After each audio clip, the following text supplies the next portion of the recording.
Hello everyone दोस्तों, BBS के इस इम्पोर्टेंट लेक्चर में आप सभी का स्वागत है। बार bending schedule of circular slab, जैसा कि आपको दिख रहा होगा, और ये एक ऐसा टॉपिक है जिसमें बहुत सारे स्टूडेंट्स को, चाहे वो हमारे स्टूडेंट्स हो चाहे वो हमारे स्टूडेंट्स नहीं भी हो, सभी को दिक्कत आती है। हमारे स्टूडेंट में इसलिए बोला क्योंकि जो हमारे स्टूडेंट्स हैं बीबीएस का, जिन्होंने सीखा है, उनके पास बाकी स्टूडेंट से बहुत अच्छा नॉलेज होता है। कैसे? क्योंकि बीबीएस में हमने छोटी छोटी चीज़ें भी बताई है। वो कटिंग लेंथ किस तरीके से निकालना है, वो 135 डिग्री का अप्रोच क्या है, वो 135 डिग्री 135 कैसे है, ठीक है। स्टीरअप्स के बारे में हो, चाहे मेन इन्फोर्समेंट के बारे में हो, और टू वे स्लैम में तो हमने एनिमेशन के द्वारा समझाया था, और आगे भी हम कोशिश करेंगे कि हम एनिमेशन को और ज़्यादा से ज़्यादा इंट्रोड्यूस करें और आपका विजुअलाइजेशन और बेटर कर पाए।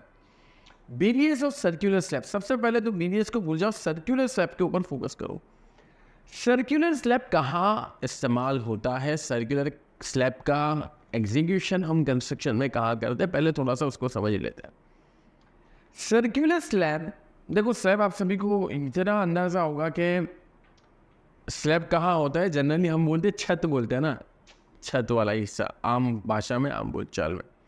और जितनी भी हमने छतें देखी है अपने ऊपर, वो जनरली रेक्टेंगुलर शेप की होती है, या अगर बहुत अच्छे सिनारियों में वो स्क्वायर शेप की भी हो सकती है। लेकिन कुछ एस्थेटिक सिनारियों में, क्या बोल रहा हूँ मैं, कुछ एस्थेटिक सिनारियों में, है ना, वो सर्कुलर भी होती है। एस्थेटिक सिनारियो को अच्छा करने के लिए भाई सर्कुलर डोम टाइप कुछ बना हुआ है, वहाँ पर स्लैब की रिक्वायरमेंट है, तो कुछ एस्थेटिक सिनारियो में ये circular slab architectural point of view से या एक कंस्ट्रक्शन को यूनिक बनाने के लिए कोई स्पेशल पर्पस से हम सर्कुलर स्लैब भी ऊपर इस्तेमाल करें। ऊपर की बात करो, जबकि बॉटम में बात करें या अदर देन वो छत वाली चीज़ अगर हम बात करें, तो उसमें सर्कुलर स्लैब इस्तेमाल होता है सर्कुलर वाटर टैंक के बेस स्लैब में। सर्कुलर वाटर टैंक के बेस स्लैब में भी ये इस्तेमाल होता है। उसके अलावा अगर हम बात करें तो सर्कुलर कॉलम फुटिंग में भी आप इसको इस्तेमाल कर सकते हो, देख सकते हो। जो तो फुटिंग का बनेगा पूरा जाल, वो भी सर्कुलर हो सकता है, ठीक है। और बहुत सारे, मैं आपको एक बहुत ज़बरदस्त एग्जांपल देना, बहुत सारे लॉन्च पैड होते हैं ना, आजकल हम रॉकेटरी वाले फील्ड में भी आगे बढ़ रहे हैं।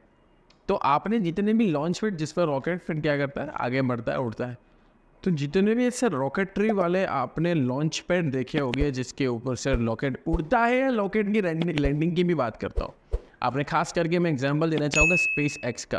अगर आपने उसका लॉन्चिंग देखा है, बहुत सारे उन्होंने सैटेलाइट्स या रॉकेट्स वगैरह उन्होंने लॉन्च किए हैं, स्पेस फ्लाइट्स वगैरह की बात करें, तो उसमें भी जो लॉन्च पैड होता है वो कैसा होता है, सर्कुलर होता है।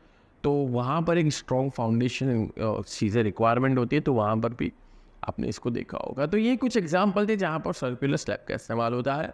बाकी हमारे जो रेगुलर कंस्ट्रक्शन है, बहुत ज़्यादा रेगुलर, उसमें आपको सर्कुलर स्लैब कम से कम देखने को मिलेगा, ठीक है। अब दोस्तों यहाँ पर मैंने आपके विजुअलाइजेशन के लिए एक अच्छा सा इमेज रखने की कोशिश की है। आप यहाँ पर देख पा रहे हो, ज़बरदस्त माया जाल यहाँ पर फैला हुआ है, और इसका जो बीबीएस है उसके बारे में हम चर्चा करने वाले हैं। दिखने में बहुत सारा टफ लग रहा है, लेकिन वही बोलते हैं ना कि अगर आपने ये गुत्थी सुलझा ली, ये ऐसा ही है ना, अगर आपने ये गुत्थी सुलझा ली तो बस फिर बाकी की चीज़ें सेम जैसी ही है। और मैं आपको इसको प्रूव भी करूँगा, और फिर से आखिर में उसके ऊपर भी आएंगे। अब देखो, उसका एक सिंपल वर्जन मैंने यहाँ पर लिया है, क्योंकि आप एग्जाम्पल को समझ जाओगे सिंपल वाले, तो टफ वाला जो सिनेरियो आएगा वो भी हो जाएगा। ये जो, इसको मैं सिंपल बोल रहा हूँ, है ना, ये सारे रेनफोर्समेंट का माया जाल है दोस्तों, और ये मैंने बहुत सिंपलेस्ट एग्जाम्पल लिया। कैसा? सबसे आसान वाला एग्जाम्पल लिया है। अगर आपने इस एग्जाम्पल को समझ लिया तो इससे बड़े वाले कितने भी एग्जाम्पल्स आ जाए। जैसा कि मैं हमेशा से बोलता हूँ, अगर आपने 2+2 समझ लिया तो 2+2 कितना होता है, 4 होता है, तो भाई आपको 20+20 भी आ ही जाएगा।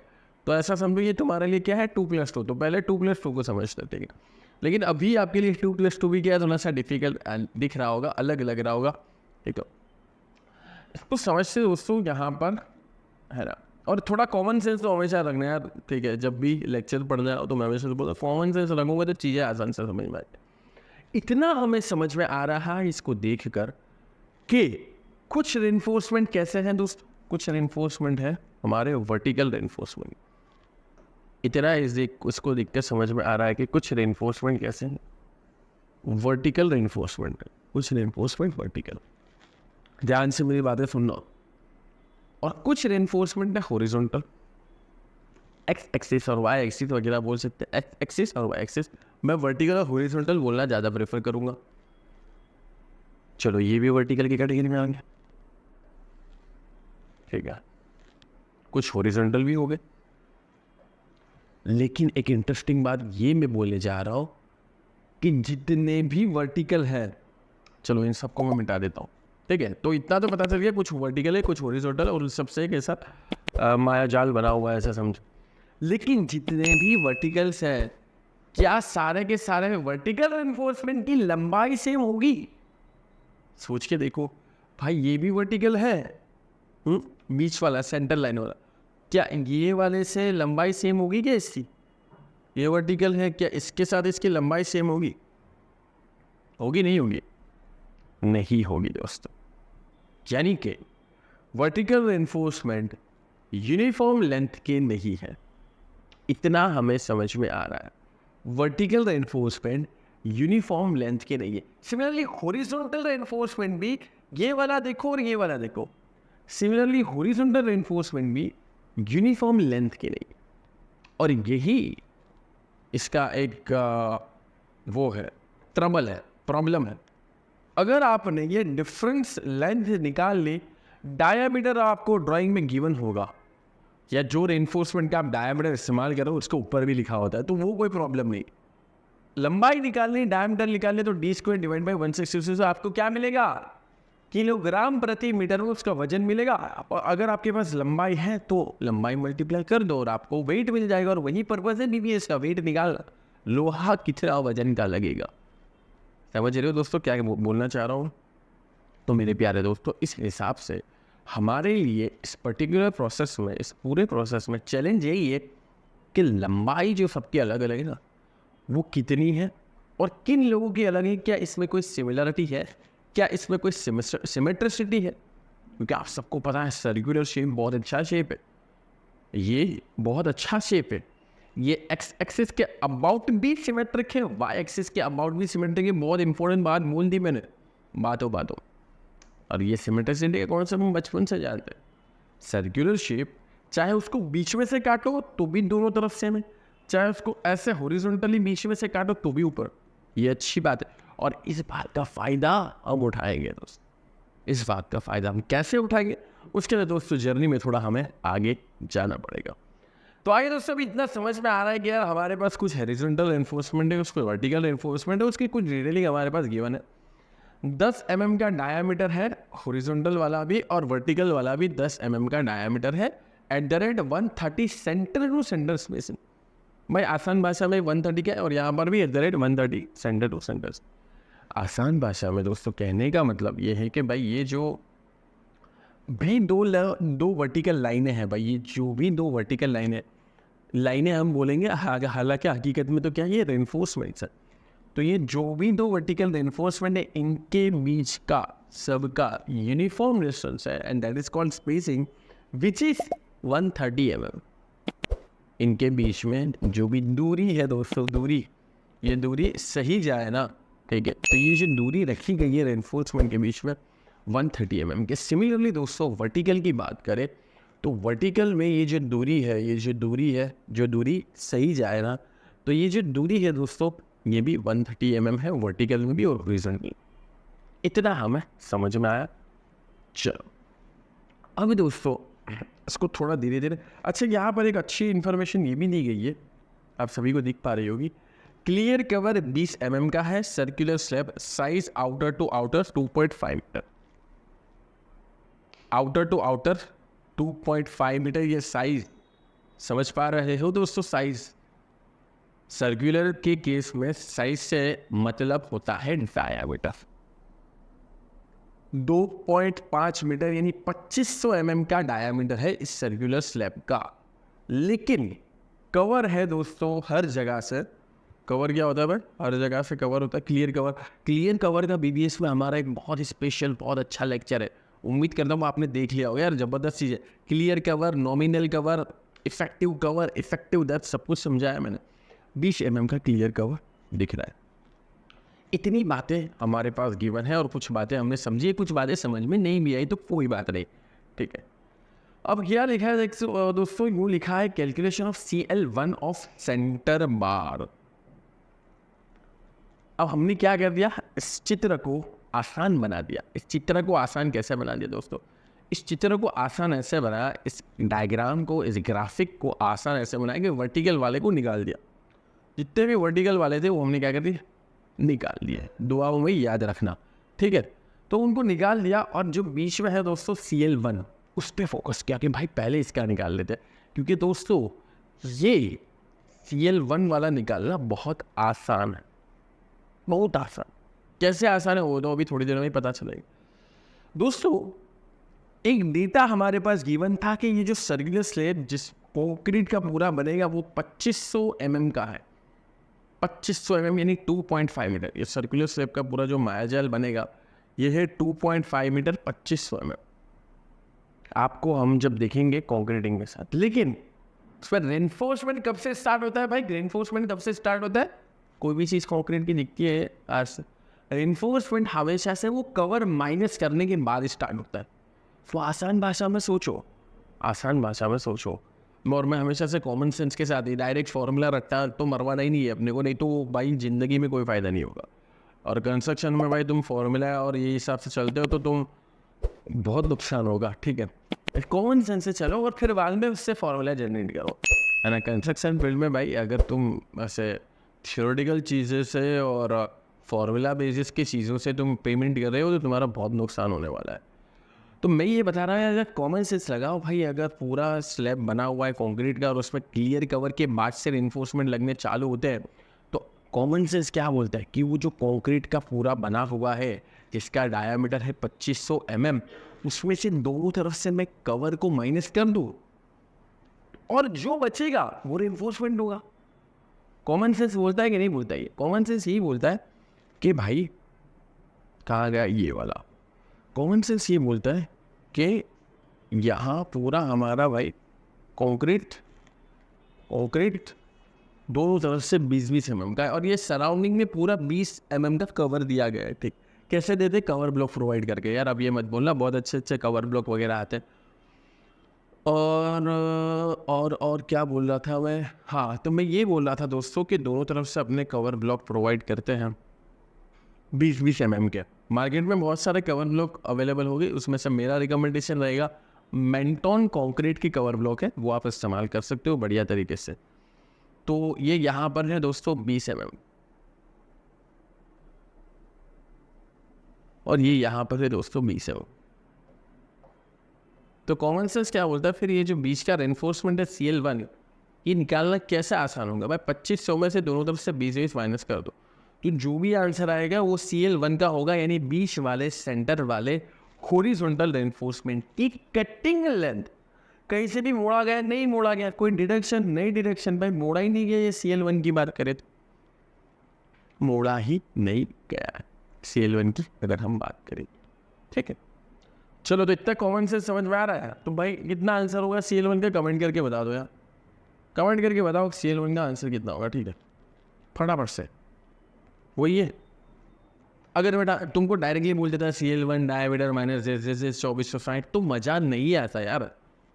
फिर वो आप उसको आसान समझ लेते हो और जो मैं आपसे सोचवाने की कोशिश कर रहा था कि आप ऐसा सोचो, वो फिर पर्पस फुलफिल लेता है। इसीलिए मैंने आपको ये बाद में बताया, वहाँ पर पहले सोचने पर मजबूर किया कि तुम सोचो कि CL1 कैसे निकलेगा, ठीक है। तो CL1 कैसे निकलेगा? बहुत आसान था। पूरा जो डायमीटर है छोटा पूरा बना हुआ जो हमारा सर्कुलर स्लैब है कंक्रीट के साथ, दोनों जगह से कवर माइनस करना है तो 2460 mm मिल जाएगा। ये तो बात हुई दोस्तों CL1 की। अब दोस्तों इंटरेस्टिंग बात यह है कि पहले हमने बहुत सारे जितने भी एग्जाम्पल लिए हैं उन सभी में क्या होता है कि भाई बहुत सारे मेन रेनफोर्समेंट है उसमें से एक मेन रेनफोर्समेंट की कटिंग लेंथ निकाल ली, फिर नंबर ऑफ रेनफोर्समेंट काउंट कर लिए क्योंकि सबकी कटिंग लेंथ सेम ही होने वाली थी, फिर नंबर ऑफ रेनफोर्समेंट से उसको मल्टीप्लाई कर दिया, फिर d² डिवाइड बाई 162, ये सब पूरा टाइम पास करके हमने किलोग्राम निकाल लिया।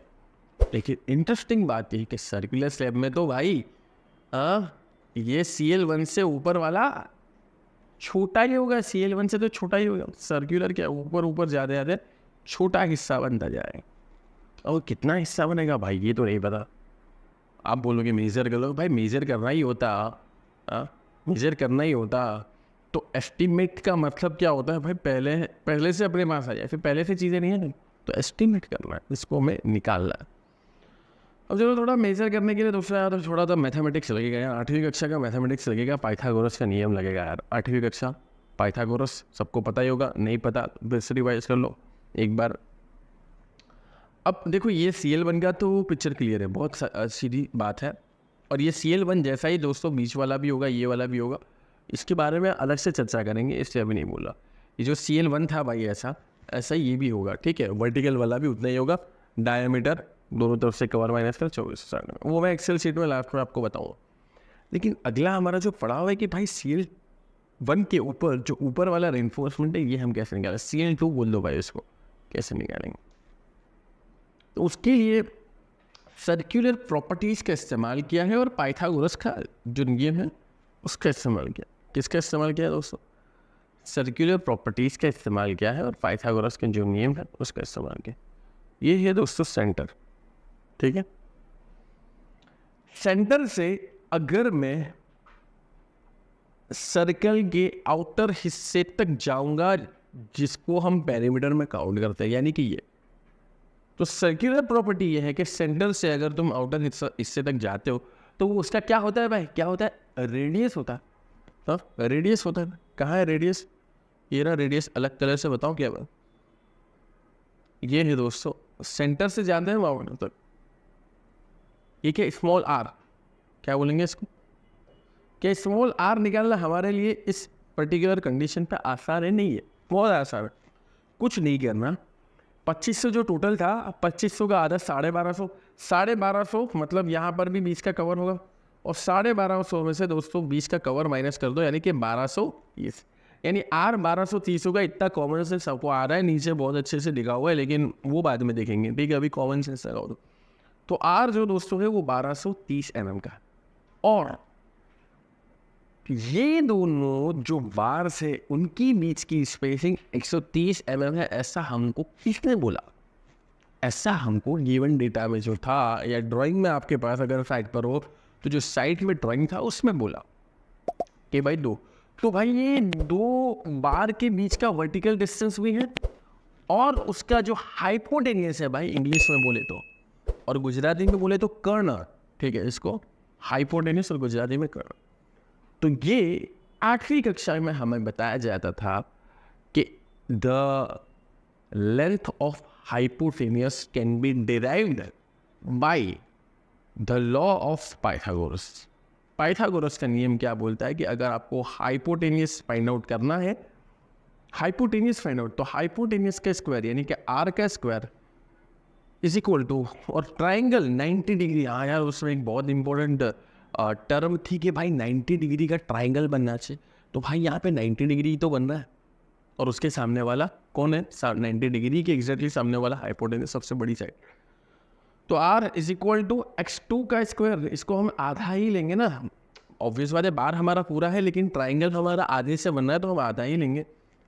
x2 क्या है, आधा है, आधा रेनफोर्समेंट के इस तरफ का आधा,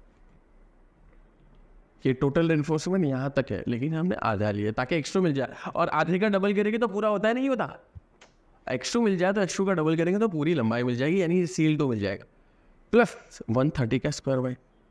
अरे मानते हो कि नहीं मानते हो यार, ये बात सब मानते हो है ना, नहीं मानते हो तो एक बार 8वीं कक्षा की किताब आप देख सकते हो मैथमेटिक्स के अंदर, और शांति से उसमें पढ़ सकते हो कि भाई ये क्या लिख दिया है, ठीक है। तो r square is equal to x2 square plus 130 का स्क्वायर, ये हमें पता चल गया। उम्मीद करते हैं दोस्तों कि आप सीख रहे होंगे हमारे फ्री वीडियोस के माध्यम से, लेकिन अगर आपको डिटेल में सीखना है, पूरा करिकुलम डिटेल में सीखना है, अलग अलग स्किल के साथ सीखना है, एप्लीकेशन पे देखना है, पीडीएफ के साथ, और हमारी कम्युनिटी का हिस्सा बनना है, तो डेफिनेटली आप हमारे स्टोर का जरूर से हिस्सा बनिए। स्टोर का हिस्सा बनने का मतलब ये है आप अपनी स्किल रिक्वायरमेंट के हिसाब से अलग अलग कोर्सेज में एनरोल कर सकते हो, ज्वाइन कर सकते हो, डिटेल में सीख सकते हो और अपने आप को बहुत आगे बढ़ा सकते हो। सर्च करिए simplifiedacademy.com। आप एप्लीकेशन, एंड्रॉयड एप्लीकेशन भी डाउनलोड कर सकते हो। Download now. कुछ नहीं कर रहा यार, इसमें आर पता है अपने को, अभी मैंने निकाला कितना, 1230 के आसपास। 130 तो 130 रहने वाला। तो भाई x2 को सब्जेक्ट बनाएंगे तो मिल जाएगा, नहीं मिल जाएगा यार x2, और x2 जो भी मिलेगा mm में उसका डबल कर लेंगे तो CL2। समझ में आया तुमको? प्रोसेस समझ में आ गया यार? अगर समझ में आया तो कमेंट में यार लिख दो कि सर बहुत अच्छे से समझ में आया। नहीं समझ में आया तो क्या करोगे भाई? अभी लगभग अपनी कितनी मिनट हुई है? नहीं समझ में आया तो 20 मिनट हो चुकी है, ठीक है। ये 20 मिनट में से लास्ट के 5-10 मिनट फिर से देख लो, ठीक है, तो आपको समझ में आ जाएगा। अगर आपको नहीं समझ में आया तो लास्ट के 5-10 मिनट फिर से देख लो, तो आपको समझ में आ ही जाएगा। तो इस हिसाब से मेरे दोस्तों आप यहाँ पर x2 को निकाल सकते हो और उसका डबल कर सकते हो। और जो बातें मैंने आपको लिखी बोली है, समझाई है, बोली तो क्या बोलूँ, मैंने आपको जो समझाई है वही बातें यहाँ पर बहुत प्यारे और सिस्टमेटिक अंदाज से लिखी हुई है। x2 = r का स्क्वायर माइनस 130 का स्क्वायर। r 1230 कैसा, अगर ये समझाने की जरूरत पड़ी है इसका मतलब आप मेरे स्टूडेंट नहीं हो, ठीक है। तो 1230 अभी मैंने 2 बार भी समझा दिया है, और पहले ये बहुत इससे टफ चीज़ें मैंने समझाई, तो ये बात तो आपको सेल्फ एक्सप्लेनरी होनी चाहिए। 1230 का स्क्वायर माइनस 130 का स्क्वायर = समथिंग समथिंग। अरे समथिंग कितना है यार, समथिंग कितना है? तो 1223.11 mm। कैलकुलेटर चाहिएगा उससे, उसके लिए कैलकुलेटर चाहिएगा, और मैं खुद भी कैलकुलेटर इस्तेमाल करूँगा और आप भी कैलकुलेटर इस्तेमाल करिएगा, और तो क्या ही बोलूँ, ठीक है। तो एक बार चेक कर लीजिएगा कैलकुलेटर का इस्तेमाल करके थोड़ा ध्यान से, तो हम बढ़िया तरीके से कर सकते हैं। तो आइए दोस्तों चेक कर लेते हैं। 1230 का स्क्वायर माइनस 130 का स्क्वायर, फिर इसका अंडर रूट करेंगे। एक बार इनको कॉल कर लेना, और समथिंग कुछ आंसर आएगा इसका। 1200 आ गया है, ठीक है। 1223.11 समथिंग कुछ आ रहा है, इतना mm आ रहा है, ठीक है। ना दोस्तों अब बात करते हैं cutting length of x2। Cutting length of x2 कितनी होगी, डबल कर देना, यानी CL2, ठीक है। x2 क्या तो मिल गया 12.33। कटिंग लेंथ ऑफ x2 नहीं, यहाँ पर होना चाहिए CL2, है ना। x2 का तो मिल गया भाई, अभी कटिंग लेंथ ऑफ यहाँ पर होना चाहिए कटिंग लेंथ ऑफ CL2। चलो, तो CL2 कितना होगा, cutting length of CL2 = 2 times of x2। CL2 2 times of x2 करेंगे तो भाई इसका आ जाएगा अपना 2446.22 mm। और वो हमारा कितना आया था भाई, ये बहुत इंपॉर्टेंट चीज़ है यार। सिर्फ और सिर्फ मैथ्स के भरोसे नहीं, मैथ्स के बगैर भरोसे दे दो तो रीचेकिंग के भरोसे भी आपको रहना पड़ेगा। और तुम समझे मैं क्या कर रहा था, मैंने क्यों ऊपर लिया, तुम समझे? मैं ये चेक करना चाहता था कि CL2 must be at any cost, at any case CL2 must be less than CL1। और इसीलिए मैंने बोला मैथ्स के भरोसे रहते हो तो आपको चेक के भरोसे भी रहना पड़ेगा, चेक भी करना पड़ेगा। तो CL2 जो कि आया था 2446.22 must be less than CL1 जो कि है 2460 mm। 2460 से 2446 जो है वो छोटा ही है। अगर तुमने ये प्रोसीजर समझ ली तो गेम खत्म हो गई। अगर तुमने ये CL2 कैसे फाइंड आउट किया, इसको जेन्युइन तरीके से अच्छे से समझा है। भी हमारा कितना समय हो चुका है, 23 मिनट। 23 मिनट को ध्यान से अगर आपने देखा है तो game is over, game is over now दोस्तों। गेम क्यों ओवर हो गई दोस्तों? क्योंकि भाई यही चीज़ करनी है आगे भी x3 के लिए, और x3 का डबल करेंगे CL3 मिलेगा। पर आप बोलोगे सर ये तो आप हॉरिजॉन्टल की नहीं कर रहे हो, सिर्फ वर्टिकल का क्या? तो क्या आप वो मेरी बात भूल गए जिसमें मैंने बोला था सिमेट्रिसिटी ऑफ सर्कुलर्स, सर्कल की सिमेट्रिसिटी का फ़ायदा कब उठाएंगे? यानी कि जो हम ऊपर वाले आधे के लिए कर रहे हैं वो नीचे वाले आधे के लिए एप्लीकेबल होगी, और जो सर्कल के वर्टिकल पोर्शन के लिए कर रहे हैं वो सर्कल की हॉरिजॉन्टल पोर्शन में भी लागू होगी, क्योंकि सर्कल दोस्तों वर्टिकली भी सिमेट्रिक है, हॉरिजॉन्टली भी सिमेट्रिक। समझ में आ रहा है क्या बोल रहा हूँ यार मैं? नहीं समझ में आ रहा, कोई टेंशन की बात नहीं, फिर से हम प्रोसेस के साथ समझेंगे। लेकिन ये पहले मैं इसलिए बोल दिया ताकि 2-3 लोग तो होशियार हो गए, उसको समझ में आ रहा होगा कि यार ये तो ज़बरदस्त चीज़ कर ली, एक ही चीज़ सीखने की थी इसमें, बस बाकी जो चीज़ें ऑटोमेटिकली हो जाएगी। अब देखो ये एक्स क्या बोल रहा था मैं, x2 का हिसाब किताब करो, x3 के लिए क्या करना है भाई? ये पुरानी लाइन को नहीं देखना, अब नई लाइन दोस्तों, नई लाइन। और सर्कल की प्रॉपर्टी क्या है भाई? सेंटर से आओ। सर्कल की प्रॉपर्टी क्या है? सेंटर से आओ। कहाँ से आओ भाई? सेंटर से आओ और यहाँ तक जाओ, तो ये चाहे यहाँ हो कि यहाँ हो, क्या बनेगा भाई? रेडियस बनेगा। अब डिस्टेंस चेंज होगा, डिस्टेंस दोस्तों ये ट्राइंगल बनाने के लिए चेंज होगा। 90 डिग्री का यहाँ बनेगा, और ये जो पहले 130 का था अभी कितना हो जाएगा? कितना हो जाएगा? 260। और अभी अपना रेडियस था 1230 का स्क्वायर माइनस 260 का स्क्वायर, उसका अंडर रूट, यानी कि आंसर छोटा ही आएगा। डेफिनेटली x3 का आंसर x2 से छोटा आएगा, और फिर उसका डबल करेंगे तो CL3 मिल जाएगा। बस कहानी बहुत सिंपल है। और सिमिलरली दोस्तों CL4 करना होगा तो बस बढ़ता रहेगा, ये वाला हिस्सा बढ़ता रहेगा जो कि नेगेटिव में जाता है, और फिर कुछ इस तरीके से ट्राइंगल बन जाएगा, फिर कुछ इस तरीके से और ऊपर जाएंगे, कुछ इस तरीके से बनेगा।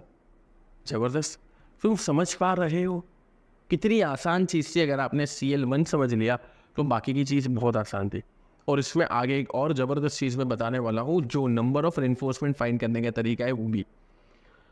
तो ये बस यार, अब मैं तुमको x2 का एग्जाम्पल दे दिया, यानी CL2 हमने कैसे फाइंड आउट किया। अब इसी तरीके से मैं आपको CL3 का भी बता रहा हूँ, फिर बाकी तो सेल्फ एक्सप्लेनरी है, ठीक है। तो x3 यानी कि इससे जो CL3 मिलने वाला है, x3 आधा होता है CL3 का, ठीक है। 1230 का स्क्वायर माइनस 130 का डबल 260 होता है यार, फिर उसका अंडर रूट करेंगे तो 1200। अरे वाह, आप सोचो 1200 क्या आया था पहला आंसर? इसका डबल भी करना है, इसका डबल भी करना है ना, वो तो मैं 2404 इसका डबल आ गया। तो पहला हमारा आंसर था भाई 2400, जो सबसे बड़ा बीच वाला हिस्सा 2460, फिर उसके बाद अगला हिस्सा दैट इज 2446, फिर उसके बाद अगला हिस्सा 2404। धीरे धीरे दोस्तों कम हो रहा, और आपको पता है जैसे जैसे सर्कल में ऊपर जाएंगे वो कम होता जाएगा, ठीक है। जैसे जैसे सर्कल में क्या करेंगे भाई, सेंटर से ऊपर हो जाएंगे वो कम। तो इस तरीके से दोस्तों हम क्या कर सकते हैं यार, इस तरीके से हम नंबर ऑफ रेनफोर्समेंट ऊपर की तरफ। अब ध्यान से सुनना, ऊपर कितने रेनफोर्समेंट आएंगे अभी हमको नहीं पता, बस इतना पता है कि ऊपर जाना है, इतना भी तो हम कर पाएंगे नहीं कर पाएंगे यार। ऊपर अब सेंटर से कितना भी ऊपर जाना है तो हम आराम से कर पाएंगे, क्योंकि हमारे पास R, x2, x3 ये वाला कॉन्सेप्ट है, जिससे हम डबल करके फिर उसकी लंबाई निकाल पाएंगे, ठीक है। ये कॉन्सेप्ट है, यानी ऊपर कितना भी जाना हो हम रेनफोर्समेंट निकाल पाएंगे। कितने रेनफोर्समेंट आएंगे वो अभी सर सिखाने वाला है, वो अभी मैं सिखाने वाला हूँ, ठीक है। वो थोड़ी देर बाद पता चल, इतना पता चल गया कि ऊपर कितने भी रेनफोर्समेंट, उसकी लंबाई हम निकाल पाएंगे। तो दोस्तों आज आप मेरी इस बात से एग्री करते होगी कि ऊपर जितना भी आएगा, जितनी भी लंबाई आएगा, उसका कॉपी, उसका क्लोन नीचे मौजूद होगा। क्यों ऐसा हुआ?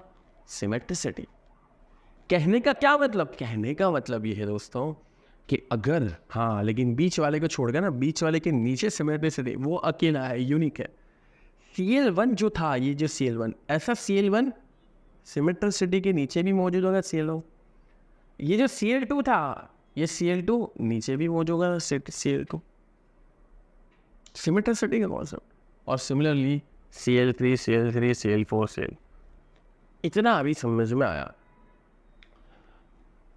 अब आपने सर हमें x2 का कराया, x3 का कराया, क्या सर आप कोई जनरलाइज फॉर्मूला दे सकते हो इस बारे में?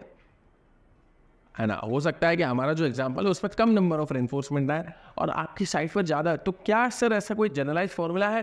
तो दोस्तों जनरलाइज फॉर्मूला बनाने के लिए एग्जिस्टिंग फॉर्मूला पे आप थोड़ा सा फोकस करोगे तो आपको पता चल जाएगा। एक्स क्या लिखा है, एक्स के बाद क्या लिखा है, ध्यान से देखो, एक्स के बाद लिखा है 3, हाँ एक्स के बाद क्या लिखा है 3। ये 1230 तो क्या है, रेडियस है, रेडियस कॉमन। ये क्या है दोस्तों, spacing, centre to centre spacing, ठीक है। अभी जो हमारे केस में, ठीक है, हमारे केस में 130 है, और यहां पर स्पेसिंग के साथ मल्टीप्लाई क्या है 2। x3 फाइंड आउट कर रहा है तो स्पेसिंग का डबल करना होगा। x2 फाइंड आउट करना है, ध्यान से मेरी इस बात को पकड़ लो तुम। x2 रेडियस का स्क्वायर वही कांस्टेंट स्पेसिंग, और यहां पर मैं कुछ माइनस कुछ मल्टीप्लाई नहीं किया, वहां पर 2 मल्टीप्लाई था, ठीक है। वो क्यों था, पर्पस तो पहले समझ चुके। क्या यहां पर मैं 1 मल्टीप्लाई कर सकता हूं, क्या 2 है तो 1 है, 1 से मल्टीप्लाई करके आंसर हो जाएगा। बस इस फॉर्मूला की जनरलाइज फॉर्म को जनरेट करने के लिए, फॉर्मूला के जनरलाइज फॉर्म को जनरेट करने के लिए ये मैं आपको बता रहा हूँ कि x2 है तो इसके साथ स्पेसिंग के साथ 1 मल्टीप्लाई है, यानी कि क्या हो रहा है ये। अगर मैं इसको n बोलूँ n, तो ये क्या होगा n-1। अगर ये n है तो ये n-1 है। सिमिलरली दोस्तों यहाँ पर भी देखो, 3 के फॉरवर्ड में भी देखो, अगर ये n है n, तो ये क्या है n-1। n की वैल्यू 3 है तो n-1 की वैल्यू कितनी होगी, 2। समझ रहे हो। सिमिलरली x4 में क्या होता है यार, x4 में होता x4 is equal to R square minus spacing multiply by 3 का स्क्वायर। तो x4 में 4 अगर n है तो n-1 कितना होता, 3 होता। Similarly x5 and so. तो इस हिसाब से जनरलाइज फॉर्मूला क्या बनेगा, xn is equal to under root तो है ही भाई, r का स्क्वायर रेडियस माइनस स्पेसिंग हमारे एग्जाम्पल में 130 है, आपकी साइड पर आपके एग्जाम्पल में जो है वो रख मल्टीप्लाई बाई क्या बोला था मैं, n-1 उसका स्क्वायर। समझ में आया क्या दोस्तों, समझ में आया। तो उम्मीद करता हूँ यार जनरलाइज फॉर्म भी ये रट्टा अगर मैं बोलता है भाई जनरलाइज फॉर्म का ये फॉर्मूला, तो शायद इतना याद नहीं रहता, ऐसा मुझे लगता, शायद उतना याद। अच्छा ये n-1 का स्क्वायर इन द सेंस के यहाँ पर 2 ब्रैकेट होने चाहिए। n-1 का स्क्वायर मतलब दोस्तों यहाँ पर n-1 मल्टीप्लाई होगा पहले 130 के साथ, फिर उसका जो भी आंसर आएगा उसका आंसर, जैसा कि दोस्तों 130 मल्टीप्लाई बाई 2 कितना होता है 260। तो हमने क्या किया था, 260 का स्क्वायर किया था, ना कि 130 मल्टीप्लाई बाई 2 का स्क्वायर। अरे ये कॉमन सेंस वाली बात है। तो यहाँ पर एक और ब्रैकेट आएगा जो n-1 को कंप्लीट करेगा, n-1 को मल्टीप्लाई करना 130 के साथ, और ये जो पूरा ब्रैकेट है उसका स्क्वायर हो। तो ये जनरलाइज फॉर्म दोस्तों मैंने आपको बहुत अच्छे से समझा है। अगर आपने यार अच्छे से समझा है, 2 दोस्तों को क्या करोगे, शेयर कर दो। अच्छा है, 2 दोस्तों को ये शेयर कर दो, बोलोगे यार ये आप बहुत अच्छी लर्निंग होती है, सीख लो यार। जिससे क्या होगा भाई, उनको नॉलेज पड़ेगा यार, ज़्यादा लोगों तक पहुँचेगा। ऑर्गेनिक एजुकेशन में रीच बहुत कम हो रही है, वैसे भी मैं चाहता हूँ कि ज़्यादा लोगों तक ये नॉलेज जो है वो पहुँचे। तो 2 दोस्तों को शेयर कर दें। अब दोस्तों यहाँ पर एक ज़बरदस्त चीज़ मैं आपको बता रहा हूँ कि इस तरीके से ऊपर तक आप कितना भी जा सकते हो, नीचे तक कितना भी जा सकते हो, क्योंकि ऊपर वाली सिमेट्रिसिटी नीचे भी है। अब दोस्तों ये ऊपर नीचे की सिमेट्रिसिटी लेफ्ट और राइट में अप्लाई होगी कि नहीं होगी भाई, शांति से यार, वो टाइटल वन देखो तुम, मेरी बात सुनो। ऊपर नीचे की सिमेट्रिसिटी लेफ्ट और राइट में अप्लाई होगी कि नहीं होगी यार। सर्कुलर तो शेप ही ऐसा है जो एक्स एक्सिस के अबाउट भी सिमेट्रिक है और वाई एक्सिस के अबाउट भी सिमेट्रिक है। सर्कुलर तो शेप ही दोस्तों ऐसा है। यानी कहने का मतलब ये बहुत ज़बरदस्त चीज़ बोल रहा हूँ दोस्तों, बहुत ज़बरदस्त चीज़। कहने का मतलब ये है दोस्तों कि बीच वाले 2 बार को छोड़कर, ये एक ये वाला और एक ये वाला, ये दोनों अपने आप में सेम लंबाई हो गया ना ये। उसके अलावा जितने भी कटिंग लेंथ आप निकाल रहे हो ऐसे कैसे कितने पीस हो गए, 4 पीस। ये CL1 का नीचे एक पीस होगा, CL1 का एक नीचे पीस होगा, और वर्टिकल के बाद जो आएगा ये भी तो CL1 ही होगा लंबाई में, लेफ्ट साइड भी और राइट साइड भी, लेफ्ट और राइट दोनों। यानी कि बीच वाले दो मेन बार्स को छोड़कर जितने भी बार आप चाहे ऊपर की तरफ निकालो, उसके सबके टोटल 4 पीस हो गए। और यही बात को मैं आखिर में एक्सेल शीट में बढ़िया तरीके से बताऊंगा फॉर दिस पर्टिकुलर एग्जांपल। और ये बात ऑब्वियस थी। अब तुम सोचो गेम कितनी आसान है। मैंने शुरुआत में ही बोला था कि सिमेट्रिसिटी का फ़ायदा उठा लिया तो गेम बहुत इजी है। और ये गेम में था ही क्या, ये गेम में यही था कि भाई एक बार आप ऊपर वाले बार का निकालना सीख जाओ, ऊपर वाले बार का सीख गए तो वही नीचे वाले में भी अप्लाई होगा, वही वर्टिकल के इस सिमेट्रिक में भी अप्लाई होगा, वही वर्टिकल के इस सिमेट्रिक में भी। सर ये बात तो समझिए, लेकिन सर ऊपर जाना कितना है, एक हाफ में ऊपर जाना कितना है? तो दोस्तों उसका भी हमने सॉल्यूशन बता दिया है। टाइटल है दोस्तों number of bar first half. Interval से पहले क्या होता है? फर्स्ट हाफ होता है, इंटरवल के बाद सेकंड हाफ होता है। तो वैसे ही दोस्तों ये अपना इंटरवल है, ये है दोस्तों अपना इंटरवल। फर्स्ट हाफ की बात करें तो first half is equal to, common sense से आया, ये भी सोचो कॉमन सेंस आया, रेडियस ये जो भी रेडियस होगा कंक्रीट को मिला के उसमें से कवर माइनस करेंगे, रेडियस माइनस कवर, तो जो कुछ भी बचेगा डिवाइड बाई स्पेसिंग, 1300 की स्पेसिंग है। अब यहाँ पर सोचो कि ये जो मैं रेडियस बोला फर्स्ट हाफ के लिए, ध्यान से देखना भाई, क्योंकि ये स्लैब वाला कॉन्सेप्ट जिससे समझा होगा ना वो इस कॉन्सेप्ट को अच्छे से समझ पाएगा। ये जो मैं रेडियस बोला, ये सर कौन सा रेडियस था? ये वाला रेडियस था कि ये वाला रेडियस था? ध्यान से दोस्तों, ध्यान से। तो अगर दोस्तों मुझे ये हाफ में निकालना है तो मेरे लिए रेडियस, ठीक है, ये वाले की बात करें, ये की रेडियस है, ठीक है। इस रेडियस के अलोंग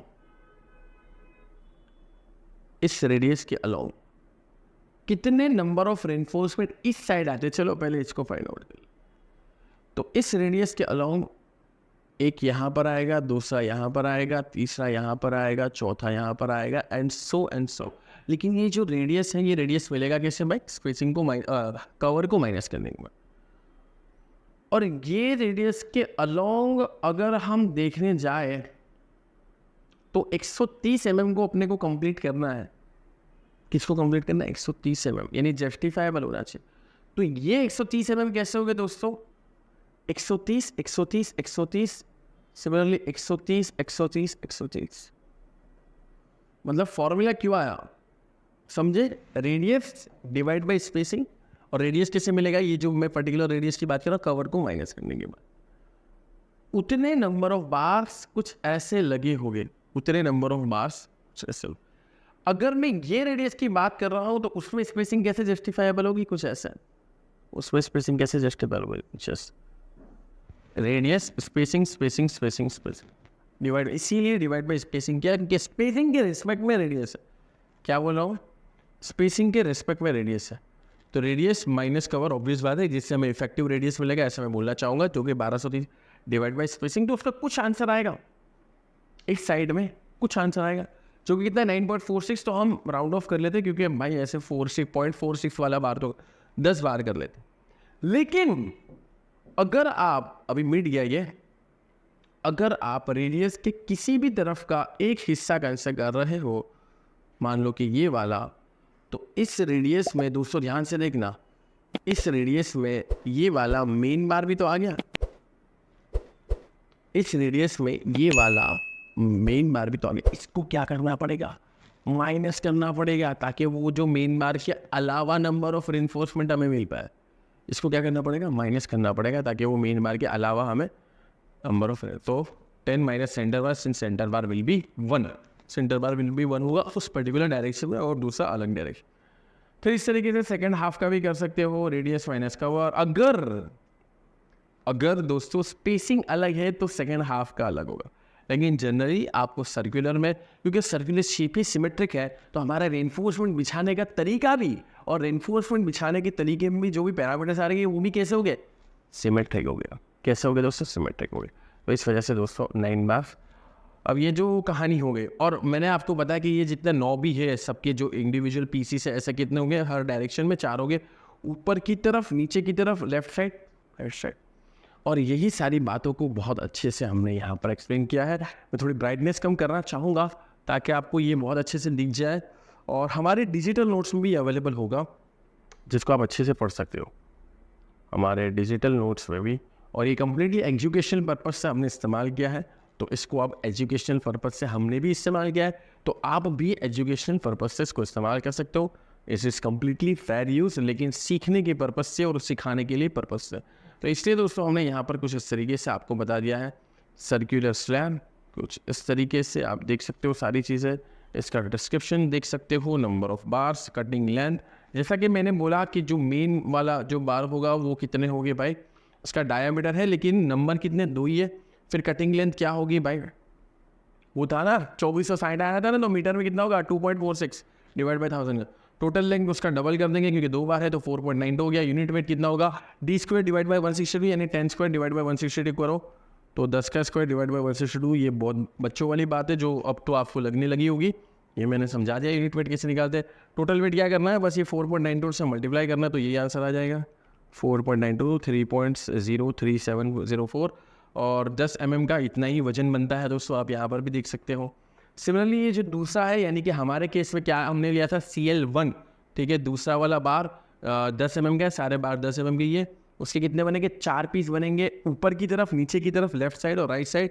और कटिंग लेंथ क्या होगी, d² divide by 162, cutting length होगी उसकी 2446.22 आया था, याद है 2446, तो उसका डिवाइड बाई 1000 करेंगे तो कितना होगा 2.44622।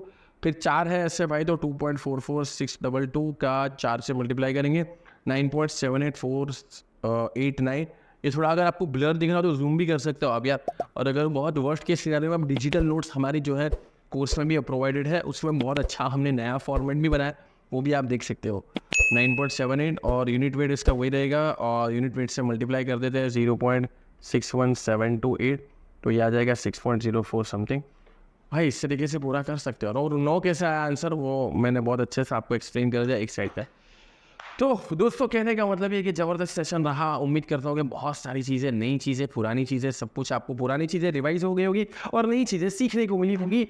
और इसी के साथ दोस्तों आज के सेशन को समाप्त करते हैं। बहुत सारा लाइक करिए, ढेर सारा प्यार करिए, अच्छे से कमेंट करिए, अप्रिशिएट करिए, और इसी तरीके से हम भी आगे बढ़ते रहे। आप तो दोस्तों बहुत ज़्यादा आगे बढ़ो, ऐसे हमारे शुभकामनाएं आपके साथ है। मिलते हैं नेक्स्ट सेशन में, वैल्यूएबल सेशन में। Goodbye, take care. उम्मीद करते हैं दोस्तों कि आप सीख रहे होंगे हमारे फ्री वीडियोस के माध्यम से। लेकिन अगर आपको डिटेल में सीखना है, पूरा करिकुलम डिटेल में सीखना है, अलग अलग स्किल के साथ सीखना है, एप्लीकेशन पे देखना है, PDF के साथ, और हमारी कम्युनिटी का हिस्सा बनना है, तो डेफिनेटली आप हमारे स्टोर का जरूर से हिस्सा बनिए। स्टोर का हिस्सा बनने का मतलब ये है आप अपनी स्किल रिक्वायरमेंट के हिसाब से अलग अलग कोर्सेज में एनरोल कर सकते हो, ज्वाइन कर सकते हो, डिटेल में सीख सकते हो, और अपने आप को बहुत आगे बढ़ा सकते हो। सर्च करिए simplifiedacademy.com। आप एप्लीकेशन, एंड्रॉयड एप्लीकेशन भी डाउनलोड कर सकते हो। Download now.